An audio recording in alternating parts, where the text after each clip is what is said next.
Kelin, Ha? ovqatni unga solib berib kosada bersangiz bo'ladi-ku, ovqatim to'kilib ketdi, bola.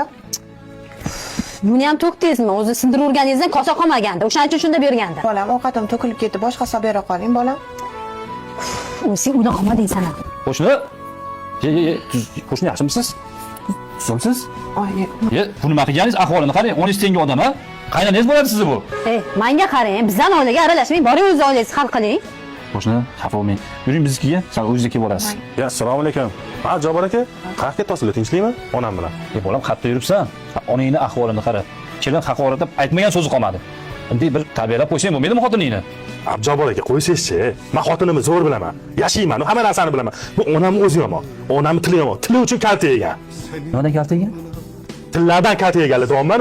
Hamma ayb sizda. Nima keragi bor edi yomon gapir? Senga qattiq gapirma.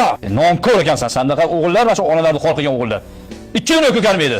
Shunday sendan chiqarmaginsan. Sanga ona kerak bo'lmasa, men nevaralarimga kerak ona. Nonko'r. Yuring ketdik qo'shni. Ofatxon, adushga qolavering men.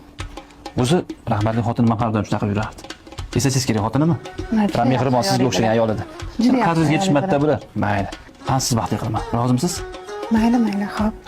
Tilingdan akang. Tegirmonning charx palagi